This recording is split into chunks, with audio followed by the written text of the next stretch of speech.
A desconfiança aumenta. Slamore. A trilha estreita ficava escarpada quando saía das planícies e entrava em um vale arborizado no sopé das montanhas. As sombras da noite se reuniram mais perto deles enquanto eles seguiam um riacho montanha acima. No entanto, eles tinham caminhado uma pequena distância quando Giltanas saiu da trilha e desapareceu no meio da vegetação. Os companheiros pararam, olhando uns para os outros, desconfiados. "Isto é loucura", Eben sussurrou para Tanis. "Existem trolls vivendo neste vale. Quem você acha que abriu aquela trilha?" O homem de cabelos negros pegou Tanis pelo braço com uma familiaridade tão grande que o meio-elfo achou desconcertante. "Eu sei que eu sou o novato da turma, e os deuses sabem que você não tem nenhuma razão para confiar em mim. Mas quanto você sabe sobre esse Giltanas?"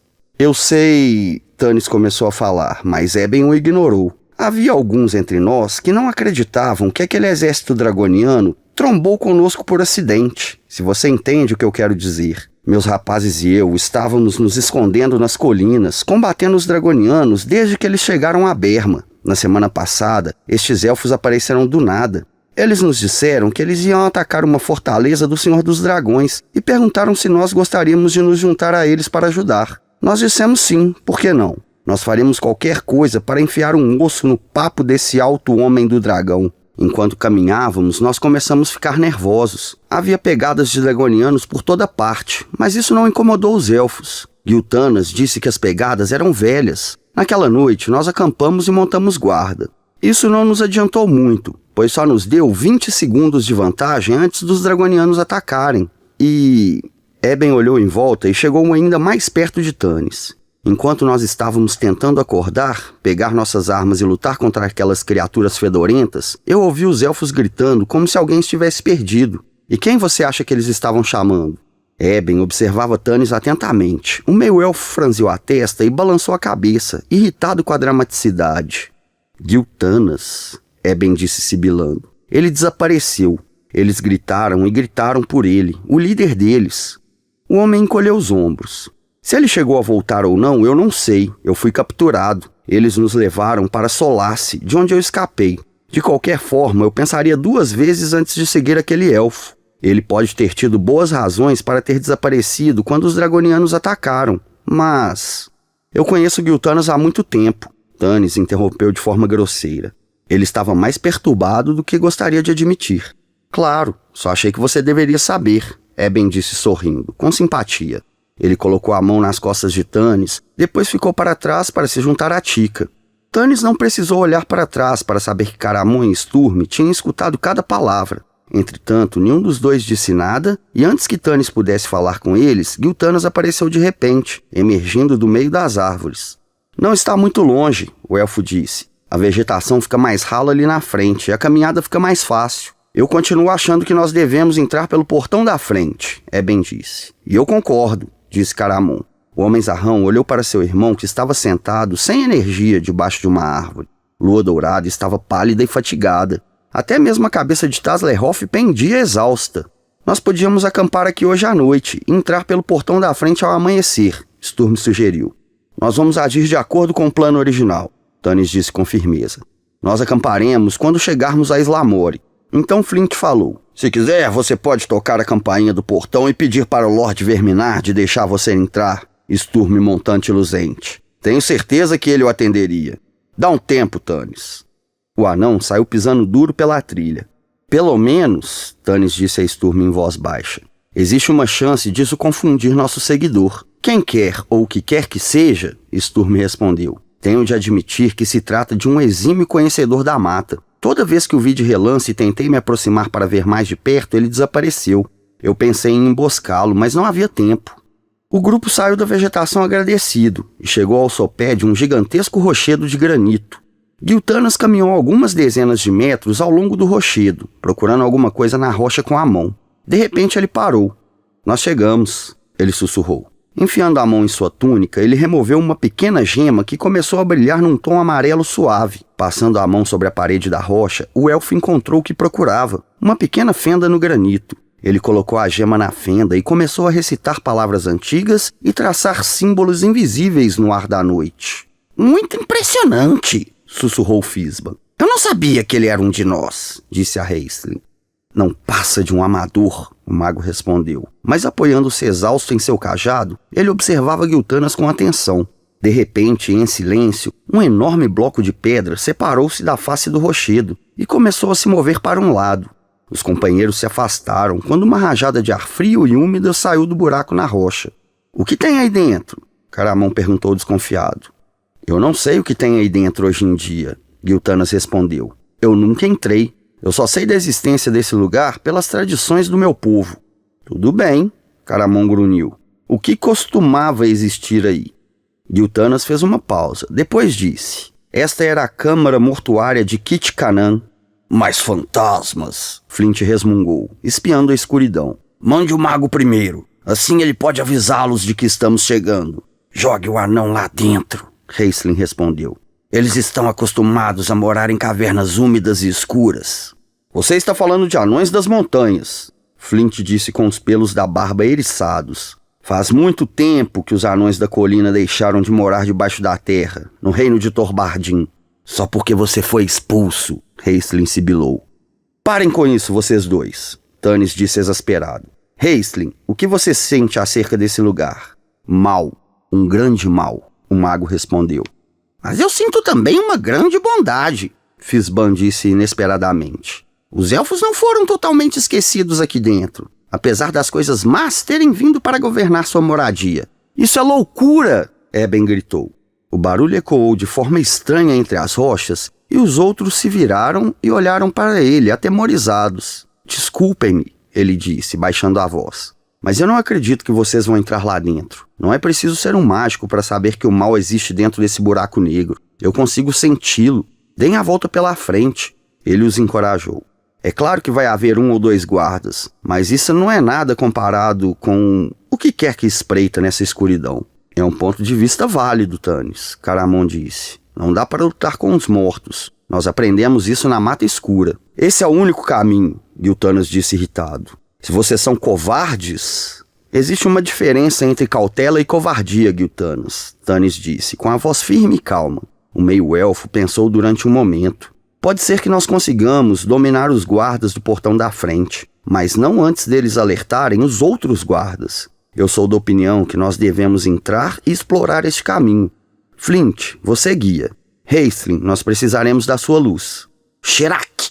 disse o mago suavemente, e o cristal do seu cajado começou a brilhar. Ele e Flint entraram na caverna, seguidos bem de perto pelos outros. O túnel no qual eles entraram era obviamente antigo, mas era impossível dizer se ele era natural ou tinha sido fabricado. "E nosso seguidor?" Sturm perguntou em tom baixo. "Devemos deixar a entrada aberta?" "Armadilha", Tanis concordou, falando baixinho. "Deixe só uma fresta, Giltanas, o suficiente para quem quer que esteja nos seguindo saber que nós entramos aqui e poder nos seguir, mas não muito para parecer uma armadilha." Giltanas apanhou a gema, colocou-a em uma fenda do lado de dentro da caverna e disse algumas palavras. A pedra começou a escorregar silenciosamente de volta ao lugar onde ela estava. No último segundo, quando faltava mais ou menos 18 a 20 centímetros para a abertura se fechar, Giltanas removeu a gema rapidamente. A pedra estremeceu e parou, e o cavaleiro, o elfo e o meio-elfo se juntaram aos companheiros na entrada para Islamore. "Tem um bocado de poeira", Raistlin reportou tossindo. "Mas nenhuma pegada, pelo menos nessa parte da caverna. Mais ou menos 40 metros adiante há uma encruzilhada", Flint completou. "Nós encontramos pegadas, mas não conseguimos descobrir do que elas são. Não parecem ser de dragonianos ou de hobgoblins, e elas não vêm nesta direção. O mago diz que o mal flui da estrada para o lado direito." "Nós acamparemos aqui essa noite", Tanis disse, "perto da entrada. Vamos montar guarda dupla, um perto da porta e um no final do corredor. Sturm, você e Caramon primeiro. Giltanas e eu, Eben Vendaval, Flint e Taslerhoff." "E eu?" Tika disse corajosamente, apesar de não ser capaz de se lembrar de algum outro momento em sua vida em que ela tivesse se sentido tão cansada. "Eu farei meu turno." Tanis estava feliz pelo fato da escuridão esconder seu sorriso. "Muito bem", ele disse. "Você vigia junto com Flint e Taslerhoff." "Ótimo", Tika retrucou. Ela abriu a mochila, estendeu um cobertor e se deitou, percebendo os olhos de Caramon sobre ela. Ela percebeu Eben olhando para ela também. Ela não se importava com isso. Ela estava acostumada com homens olhando para ela, admirando-a, E Eben era até mais bonito que Caramon. Com certeza ele era mais inteligente e mais charmoso que o grande guerreiro, mas só a lembrança dos braços de Caramon em volta dela faziam ela estremecer com um medo delicioso. Ela eliminou essa lembrança de sua mente com firmeza e tentou se ajeitar. A cota de malha era fria e a beliscava, ainda que por cima da sua blusa. Mesmo assim, ela percebeu que os outros não tiravam as deles. Além disso, ela estava cansada o suficiente para dormir vestida com uma armadura de placas completa. A última coisa que Tika se lembrou antes de adormecer é de que ela agradecia o fato de não estar sozinha com Caramon. Lua Dourada viu os olhos do guerreiro se demorarem em Tika. Depois de sussurrar alguma coisa para Vendaval, que concordou com a cabeça sorrindo, ela saiu de perto dele e caminhou até Caramon, tocando-o no braço. Ela o puxou para longe dos outros, para a sombra do corredor. Tanis me disse que você tem uma irmã mais velha. Ela começou. Sim, Caramon respondeu atônito. Kitiara, embora ela seja minha meia-irmã. Lua Dourada sorriu e colocou a mão gentilmente no braço de Caramon. Eu vou falar com você como uma irmã mais velha. Caramon sorriu desajeitado. Não, como Kitiara você não vai não, dama de Quexu. Kit me ensinou o significado de tudo quanto foi palavrão que eu ouvi e mais alguns que eu não tinha ouvido. Ela me ensinou a usar a espada e a lutar com honra nos campeonatos, mas ela também me ensinou a chutar um homem na virilha quando os juízes não estavam olhando. Não, dama, você não se parece nada com a minha irmã mais velha. Os olhos de Lua Dourada se arregalaram, surpresa com o retrato da mulher que ela imaginava que o meio-elfo amasse. Mas eu achei que ela e Tanis, quero dizer, eles... Caramon piscou. Eles certamente fizeram, ele disse. Lua Dourada respirou bem fundo. Ela não queria que a conversa fosse para esse lado, mas isso a ajudou a falar sobre o seu assunto. De certa forma, é sobre isso que eu queria falar com você. Só que isso tem a ver com Tika. Tika? Caramon ficou vermelho. Ela é bem crescida, me desculpe, mas eu acho que nada do que nós fazemos é do seu interesse. Ela é uma moça, Caramon, Lua Dourada disse gentilmente. Você não entende? Caramon olhou como se não entendesse nada. Ele sabia que Tika era uma moça. O que Lua Dourada queria dizer? Depois, ele deu uma piscadela de quem finalmente tinha entendido e grunhiu. Não, ela não é... Sim, Lua Dourada suspirou. Ela é. Ela nunca esteve com um homem antes. Ela me disse, enquanto nós estávamos no bosque, colocando a armadura nela. Ela está assustada, Caramon. Ela ouviu muitas histórias. Não a apresse. Ela busca desesperadamente sua aprovação. E ela é capaz de fazer qualquer coisa para consegui-la. Mas não deixe que ela use isso para fazer algo que ela possa se arrepender mais tarde. Se você realmente a ama, o tempo irá mostrar isso e aumentará a doçura desse momento. Eu acho que você sabe disso, hã? Caramon disse olhando para Lua Dourada. Sim, ela disse com suavidade, dirigindo seus olhos para Vendaval. Nós estamos esperando há muito tempo, e algumas vezes a dor é insuportável. Mas as leis do meu povo são rígidas. Eu não acho que isso importaria agora, ela sussurrou, mais para si mesma do que para Caramon, já que só restou eu e ele. Mas, de certa forma, isso faz tornar ainda mais importante. Quando nossos juramentos forem feitos, nós nos deitaremos como marido e mulher, não antes disso. Eu compreendo. Obrigado por me falar sobre Tika, Caramon disse. Ele deu uns tapinhas desajeitados no ombro de Lua Dourada e voltou para seu posto. A noite passou rápido, sem nenhum sinal do seguidor. Quando as guardas mudaram, Tanis discutiu a história de Eben com Giltanas e recebeu uma resposta não satisfatória. Sim, o que o homem disse era verdade. Giltanas não estava lá quando os dragonianos atacaram. Ele tinha tentado obter a ajuda dos druidas. Ele voltou quando ouviu o barulho da luta e foi aí que ele foi atingido na cabeça. Ele contou tudo isso a Tanis com uma voz grave e desconsolada. Os companheiros acordaram quando a luz pálida da manhã se infiltrou para dentro da porta. Depois de um rápido café da manhã, eles juntaram suas coisas e caminharam pelo corredor, em direção a Islamore. Chegando à encruzilhada, eles examinaram as duas direções, esquerda e direita. Vendaval ajoelhou-se para estudar as pegadas. Depois se levantou com uma expressão confusa. Elas são humanas, ele disse. Mas não são humanas. Há pegadas de animais também, provavelmente ratos. O anão estava certo. Eu não vejo sinais de draconianos nem de goblins. O que é estranho, entretanto, é que as pegadas de animais terminam bem aqui, onde os caminhos se cruzam. Elas não vão para o corredor da direita. As outras pegadas estranhas não vão para o corredor da esquerda. Bem, para que lado nós vamos? Tanis perguntou. Eu acho que nós não devemos ir para lado nenhum, Eben afirmou. A entrada ainda está aberta, vamos voltar. Voltar não é mais uma opção, Tanis disse friamente. Eu deixaria você voltar, só que você não confia em mim, Eben completou. Eu não o culpo, Tanis meio-elfo. Tudo bem, eu disse que eu ajudaria e eu disse a verdade. Que lado, esquerda ou direito? O mal vem da direita, Raistlin sussurrou. Giltanas? Tanis perguntou. Você tem alguma ideia de onde estamos? Não, Tantalas, o elfo respondeu. A lenda diz que havia muitas passagens de Islamori para Paxtarcas, todas secretas. Somente os sacerdotes élficos tinham permissão para vir aqui honrar os mortos. Um lado é tão bom quanto o outro. Ou tão ruim, sussurrou Taslehoff para Tika. Ela engoliu em seco e foi para perto de Caramon. Nós vamos para a esquerda, Tanis disse, já que Raistlin se sentiu incomodado com a direita. Caminhando à luz do cajado do mago, os companheiros seguiram um túnel empoeirado e juncado de pedras algumas dezenas de metros. Depois, chegaram a uma antiga parede de pedra rasgada por um enorme buraco, além do qual somente a escuridão era visível. A pequena luz de Raistlin mostrou muito precariamente as paredes distantes de uma grande sala. Os guerreiros entraram primeiro, ladeando o mago que segurava seu cajado no alto. A gigantesca sala devia ter sido esplêndida, mas agora se encontrava numa tal decadência que seu esplendor desgastado pareceu angustiante e horrível. 2 fileiras de 7 colunas atravessavam toda a extensão da sala. Embora algumas delas estivessem caídas no chão, parte da parede ao fundo tinha desmoronado, numa evidência da força destrutiva do cataclismo.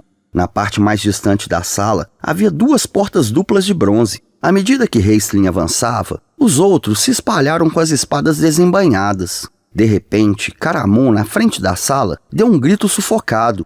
O mago correu para iluminar com sua luz o que Caramon apontou com sua mão trêmula. Diante deles havia um sólido trono com ornamentos entalhados em granito. 2 enormes estátuas de mármore flanqueavam o trono, seus olhos cegos olhando para a escuridão. O trono que elas guardavam não estava vazio. Sobre ele havia o esqueleto do que havia sido um homem. De que raça, ninguém saberia dizer. A morte era uma grande igualadora.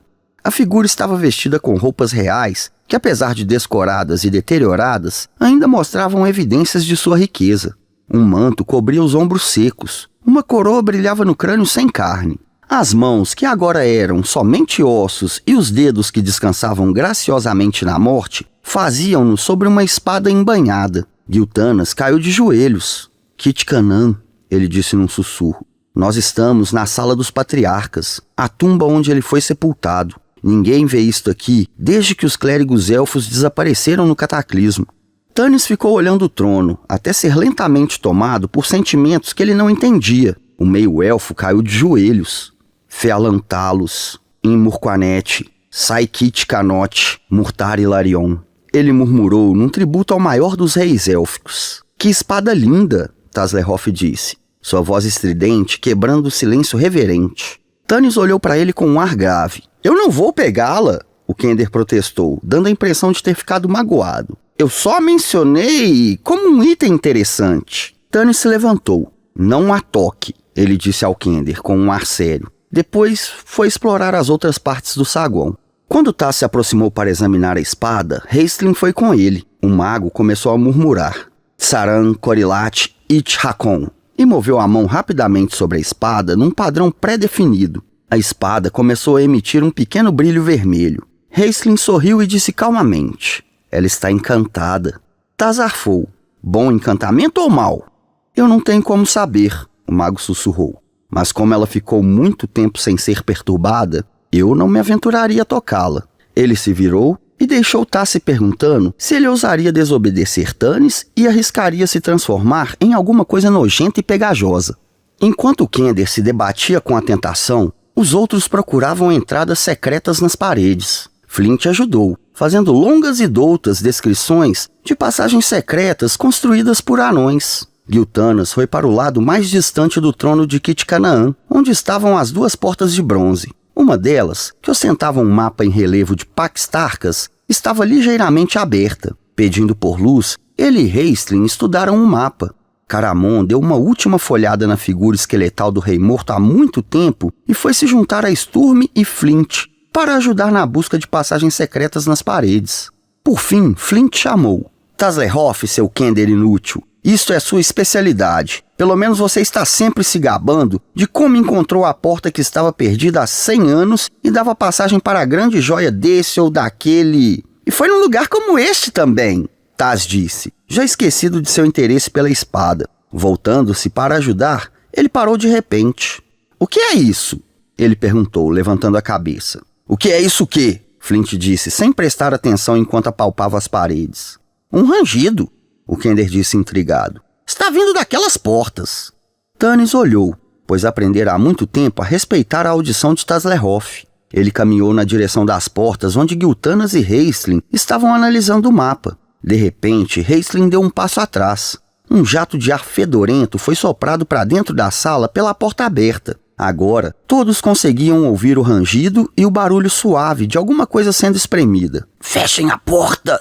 Raistlin sussurrou com urgência. Caramon! Tanis gritou. Sturme! Os dois já estavam correndo em direção à porta, juntamente com Eben. Todos eles se encostaram próximo à porta, mas foram jogados para trás quando as portas de bronze se abriram, batendo contra as paredes e produzindo um som oco e retumbante. Um monstro se arrastou para dentro da sala. Ajude-nos, Michacal. Lua Dourada proferiu o nome da deusa, enquanto se agachava de costas contra a parede. A coisa entrou rapidamente no saguão, apesar de seu grande porte. O ranger que eles ouviram tinha sido provocado pelo corpo gigante e entumecido, arrastando-se pelo chão.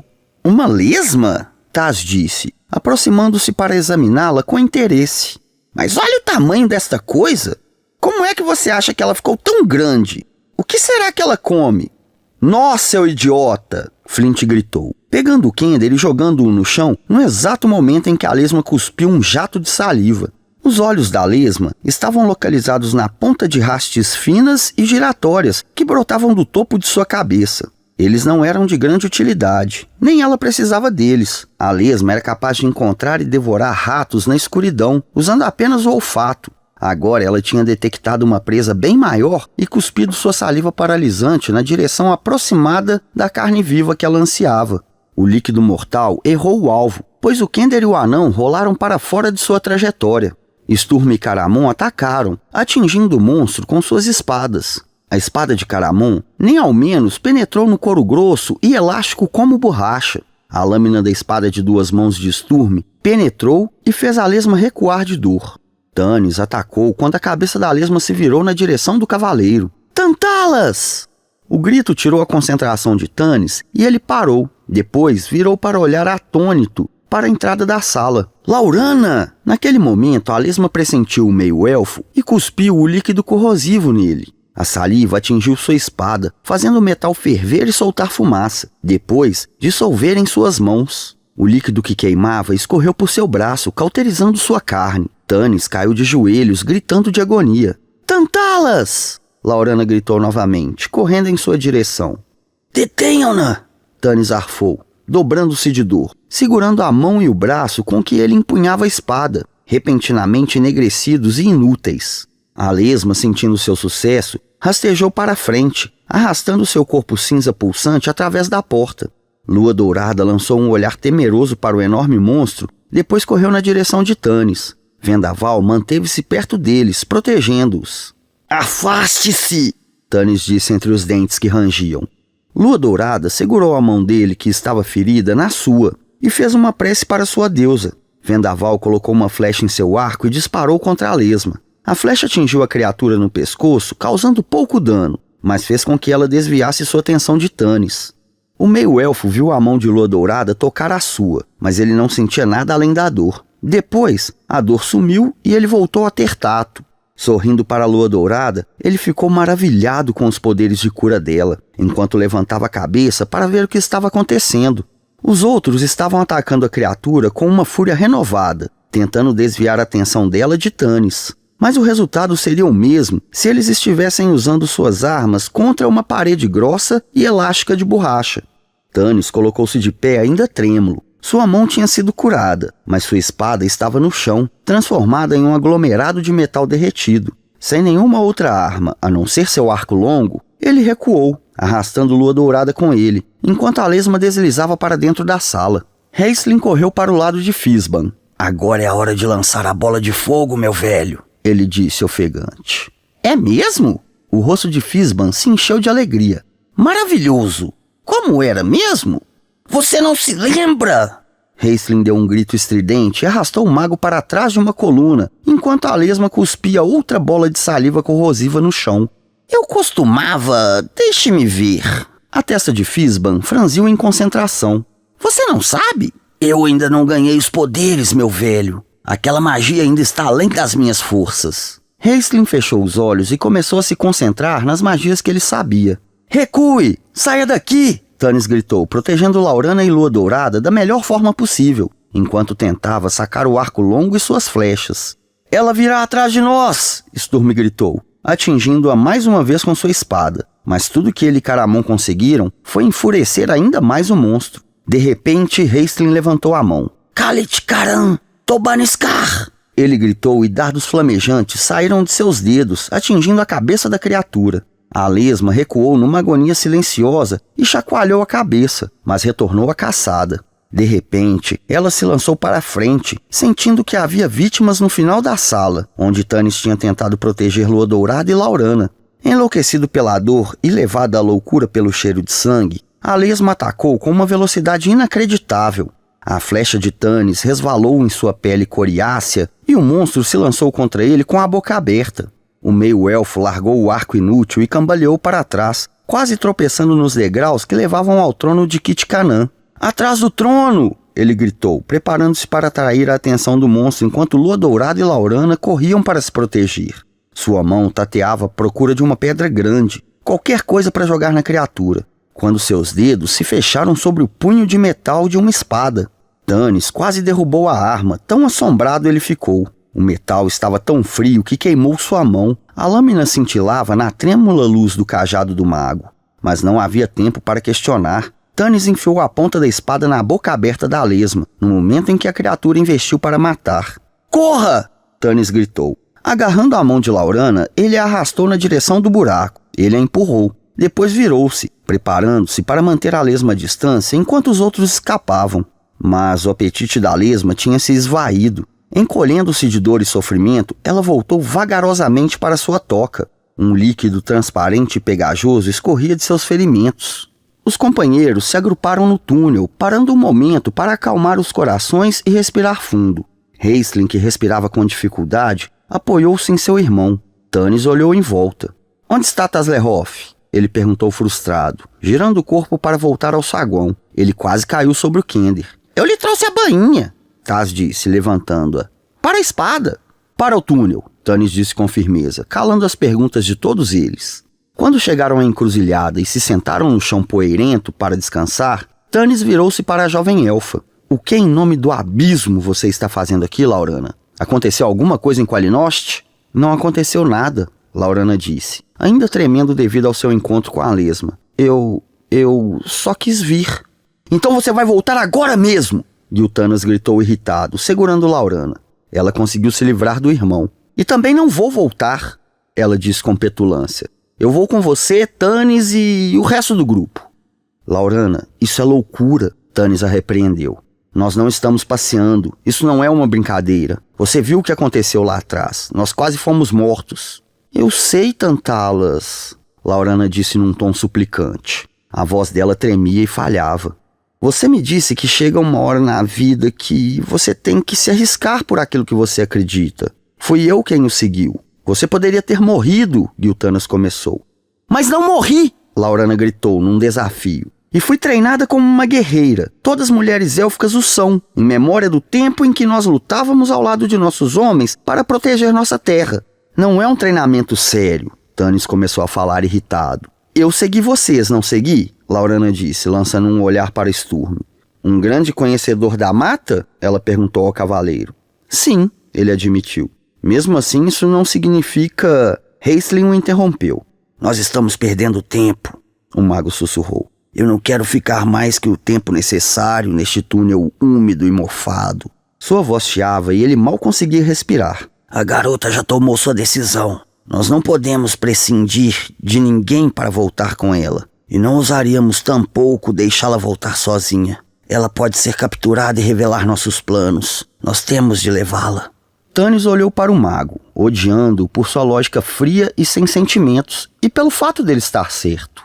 O meio-elfo levantou-se e fez Laurana levantar-se com um puxão. Ele chegou muito perto de odiá-la também, sem mesmo compreender por quê, simplesmente por saber que ela estava fazendo com que uma tarefa difícil se tornasse ainda mais dura. Você terá que cuidar de si mesma, ele disse para ela, calmamente, enquanto o grupo se levantava e recolhia suas coisas. Eu não posso ficar perto de você para te proteger. Nem Giltanas pode. Você se comportou como uma criança mimada. Eu lhe disse uma vez, é melhor você crescer. Agora, se não crescer, você vai morrer e provavelmente fazer com que o resto de nós morra junto com você. Me desculpe, Tantalas, Laurana disse, evitando o olhar furioso dele. Mas eu não conseguia te perder, não mais uma vez. Eu amo você. Os lábios dela se apertaram e ela disse com uma voz suave, eu farei você sentir orgulho de mim. Tanis virou-se e se afastou. Ele ficou vermelho ao ver com um canto do olho o sorriso no rosto de Caramon e ouvir Tika rindo. Ignorando-os, ele se aproximou de Sturm e Giltanas. Parece que nós teremos de entrar no corredor do lado direito de qualquer jeito, seja correta ou não a sensação de Raistlin sobre o mal. Ele afivelou seu novo cinto com espada e bainha, e enquanto o fazia, notou o olhar de Raistlin fixo na arma. O que foi agora? Ele perguntou irritado. A espada é encantada. Raistlin disse com suavidade e tossiu. Como você a conseguiu? Tanis olhou para a lâmina e afastou a mão como se ela pudesse se transformar em uma cobra. Ele franziu a testa, tentando se lembrar. Eu estava perto do corpo do rei élfico, procurando alguma coisa para jogar na lesma, quando de repente a espada estava em minha mão. Ela tinha sido tirada da bainha e... Tanis fez uma pausa, engolindo em seco. Sim? Raistlin insistiu, com os olhos reluzindo de ansiedade. Ele a deu para mim, Tanis disse calmamente. Eu me lembro. A mão dele tocou a minha. Ele a tirou da bainha. Quem? Perguntou Giltanas. Nenhum de nós estava lá. Kit Canaan.